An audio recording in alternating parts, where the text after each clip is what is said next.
Buff06 here, coming your way with my long-awaited review at long last for the A-Word Series 2, which was initially broadcast and shown on BBC One from the 7th of November to the 12th of December 2017, was split into 6 hour-long episodes, was written once again by Peter Bowker, was shot once again on location in parts of Manchester as well as the Lake District, was directed by Luke Snellin, who previously directed episodes of The Job Lot, My Mad Fat Diary, Banana, and Series 2 of Our Girl, and Susan Tully,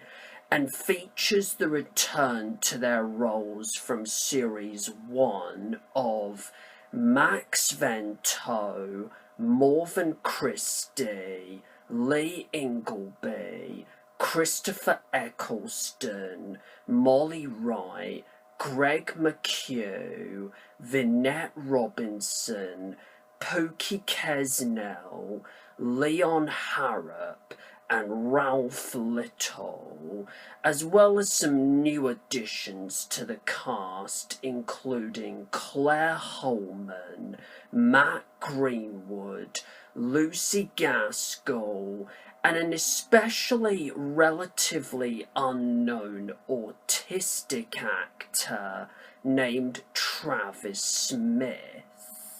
The story of the A-Word Series 2 takes place just a couple of years after the events of Series 1, and since his autism diagnosis, Joe, who is now 7 years old, has started to feel like he doesn't quite fit in with other kids of his age at school, and also feels like he will be forever labelled as an ugly duckling whenever he says the word autistic repeatedly to himself and or publicly sits on the edge of the school roof. So it is up to his delightfully dysfunctional, communicative, chaotic, messy, and often eccentric extended family consisting of Mum Alison, Dad Paul, older half-sister Rebecca, who's now 19, been travelling around Africa on a gap year, and has a boyfriend slash fiancé named James, which unsurprisingly doesn't last very long, recently mutually divorced aunt and uncle Nicola and Eddie, and grandfather slash family patriarch Morris with his old flame Louise and her Down syndrome son Ralf, throughout the course of the series, to try and find a way to talk to Joe about the nature of his autism, try to do what they think is the very best for him, help him adjust to his first few days at a special school in Manchester, help him find his true place in the world, and be truly honest about each other's feelings. Now, I have greatly been looking forward to Series 2 ever since it was first announced by the BBC, shortly after Series 1 finished broadcasting last year, and was deservedly in my opinion, well received across the board by parents who have had autistic children themselves, as well as by fans, including yours truly, which of course I will leave a link to in the description below, and was also very much looking forward to seeing how the story about the extended Hughes family trying to come to terms with one of them being on the autistic spectrum, whilst at the same time struggling to emotionally express each other and sort out their own little, life problems, was going to continue and develop throughout the course of this second series. So, with all that said, what are my thoughts on the A-Word Series 2 now that I have managed to literally sit through all 6 episodes just before Christmas Day tomorrow? Well, let me just start by saying, holy fuck, did everyone manage to completely up their game with this year's series. In fact, I could even go as far as to say that Series 2 is sort of, in a way, like the A-Word's very own Empire Strikes Back, or Godfather 2, or Dark Knight, in terms of it taking Series 1 and not only surpassing it, but also expanding the story further, expanding the themes of autism within the show further, placing the characters in more emotionally fraught territory and pushing them to their absolute limits, and just being one hell of a massive improvement over last year's series on every single level, as well as helping to acknowledge some of the minuscule problems fans had with Series 1 and greatly fix and or build on them. Even though I have to admit the first episode initially threw me in for a bit of a loop, and I was left probably expecting to get more of the same repetitive and formulaic story beats as Series 1, it took me completely by surprise just how different, fresh and original the story and the subplots fell as the series progressed. Susan Tully and Luke Snellin, who directed 3 episodes each this time around, both do such a sublime job directing this series. Peter Bowker really outdoes himself here with another consistently on-point script for this series. The cinematography, once again, is just incredible. And I really love that they didn't just stick to filming in the Lake District as they were last series, but they also decided to go to Manchester itself to shoot the scenes where Joe gradually gets used to life in his new school. The soundtrack to this series, which consists of such indie pop tracks tracks as "You've Got My Number, Why Don't You Use It" by The Undertones, "Don't Sit Down 'Cause I've Moved Your Chair" by Arctic Monkeys, "Sound of the Crowd" by the Human League, and "Shout Out to My Ex" by Little Mix is once again delightfully enjoyable to listen to. The performances from everyone involved are once again across the board outstanding. Max Vento continues to give such an amazing performance for a child actor of his age, as well as be heart-touchingly adorable as Joe.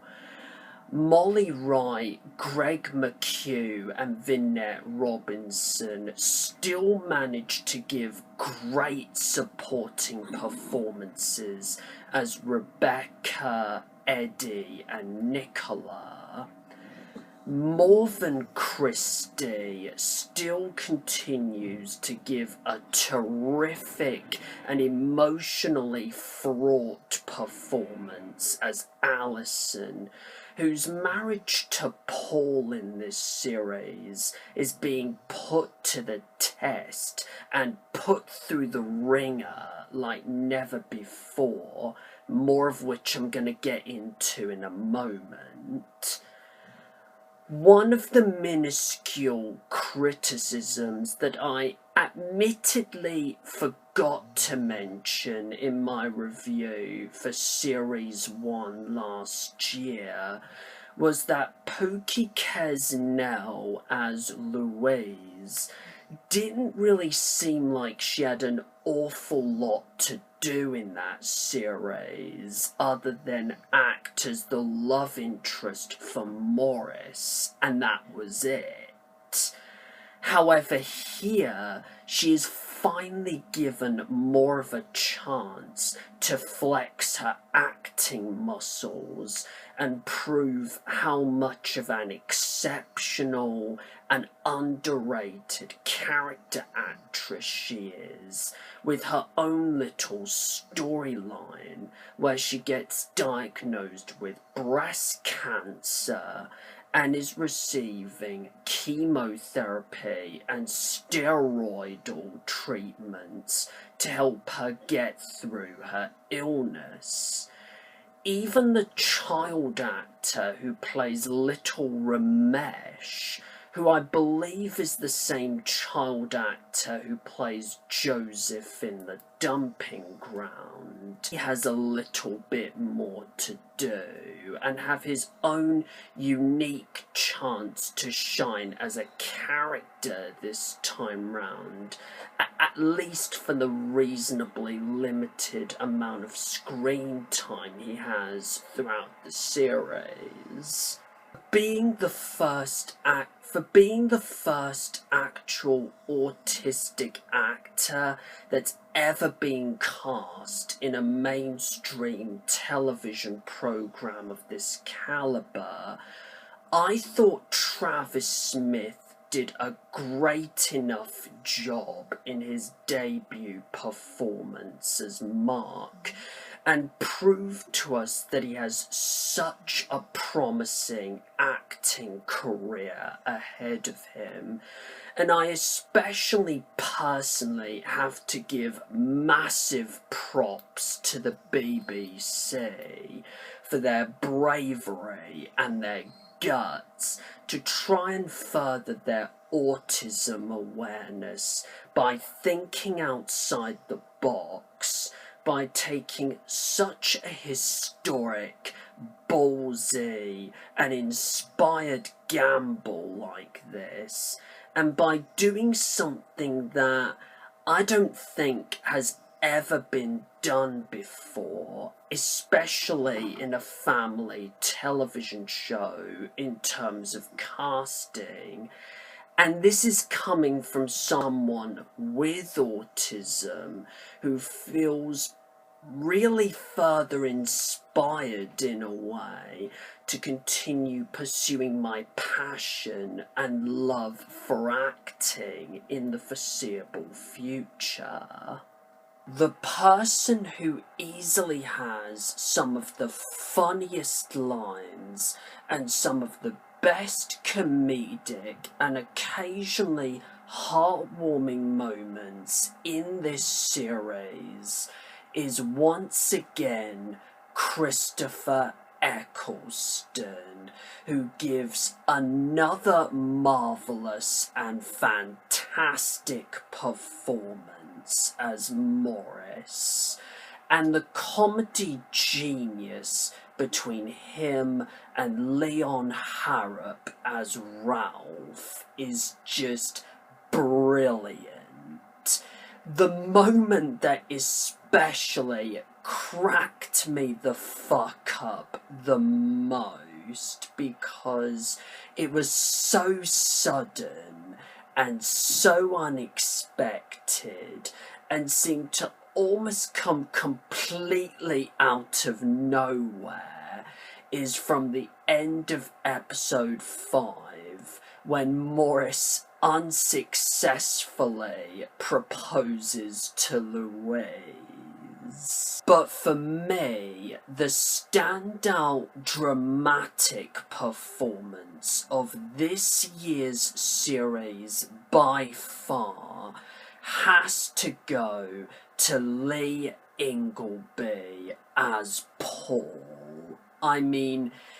if you thought he gave a fantastic enough performance in Series 1 last year, well, guys, you haven't seen anything yet. Because his performance here is even better.